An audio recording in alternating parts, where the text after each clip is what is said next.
हमारे भारतीय जनता पार्टी के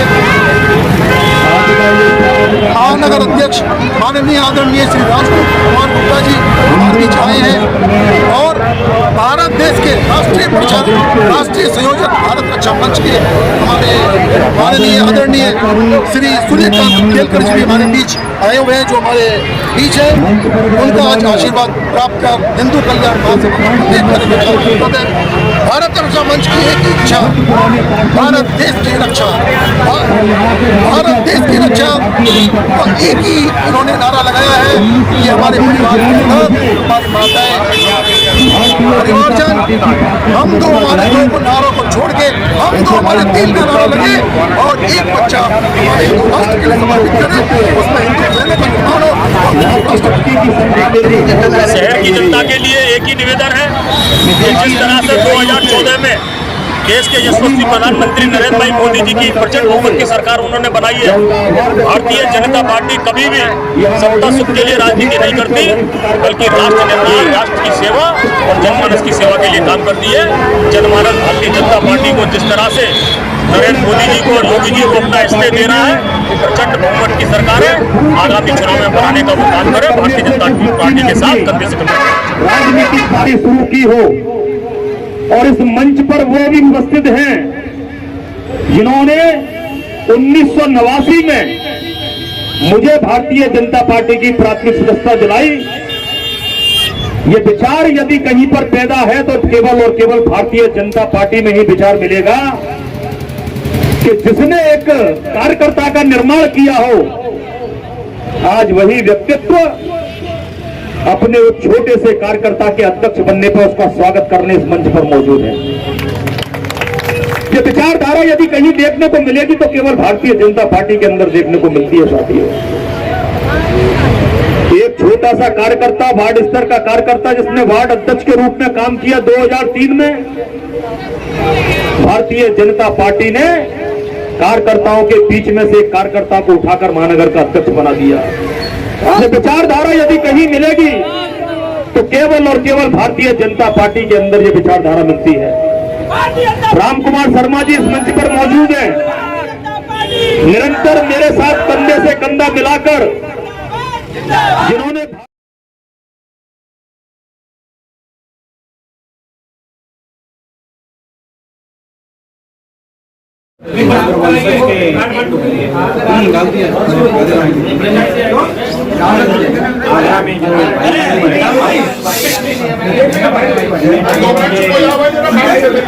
बहुत क्या इसके लिए आभारी हैं।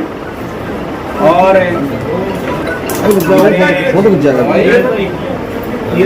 इंडिया और नेपाल के बीच में जो अग्रबंधु हैं, इन दोनों को आपस में पारिवारिक और औद्योगिक दोनों और व्यापारिक तरीके से मैंने अपना विचार रखा जोड़ने के लिए। समाज में बहुत सी हमारी विकृतियाँ हो रही हैं, समस्याएं हो रही हैं। इन इंडिया और नेपाल के जो अग्रबंधु हैं, इन लोगों को आपस में विचार करके आगे बढ़ाने के लिए, समस्याओं के समाधान के लिए हम लोगों ने आपस में विचार किया है और आगे भविष्य में भी करते रहेंगे। धन्यवाद। सम्मेलन के राष्ट्रीय अध्यक्ष के कांत अग्रवाल जी और उनकी धर्मपत्नी रानी पद्मावती जी आज हमारे बीच में आई है, जो कि पूरे भारतवर्ष में अग्रवाल समाज सबसे ज्यादा है। और अग्रवाल समाज का दायित्व बन जाता है कि जब वो आगरा पधारे तो हमने उनका एक सम्मान समारोह का कार्यक्रम रखा है और आगरा के अग्रवाल समाज के संग हमने वार्तालाप रखी है। किस तरीके से अग्रवाल समाज नेपाल के संग व्यापार कर सकता है और नेपाल किस तरीके से भारत के संग अग्रवाल समाज के लोगों के संग व्यापार कर सकता है, उस पर हमारा चिंतन मंथन हुआ है। सामाजिक रूप से हुआ है, आर्थिक रूप से हुआ है, व्यापारिक रूप से हुआ है। किस तरीके से हम पारस्परिक रूप से हम पूरे देश के अंदर अग्रवाल समाज के जो सामाजिक अच्छाइयाँ हैं हमारी अग्रवाल समाज की, वो फैला सकते हैं और लोगों को प्रेरित कर सकते हैं। जैसे कि दिन में शादी करने का एक प्रपोजल आया कि लोगों को रात की शादी छोड़ के दिन में शादी करनी चाहिए, बेटियों को पढ़ाना चाहिए ज़्यादा से ज़्यादा। और एक प्रपोजल बहुत अच्छा आया जो राष्ट्रीय अध्यक्ष जी ने दिया नेपाल के ने, कि एक परिवार में से एक बेटा फौज में हो, एक बेटा राजनीति में हो, एक प्रशासनिक सेवा में हो और एक व्यापारिक में हो। इस तरीके से समाज मजबूत होगा। इन सब बातों के बीच हमने आज चर्चा करी है। निश्चित रूप से इन सब बातों से पूरे भारत में नहीं पूरे विश्व में अग्रवाल समाज मजबूत होगा। मैं समाज रानी अग्रवाल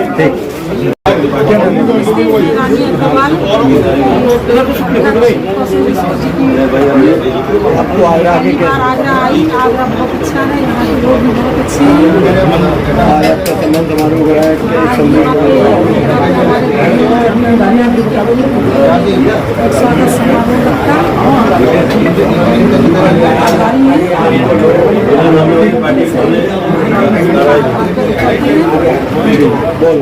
है।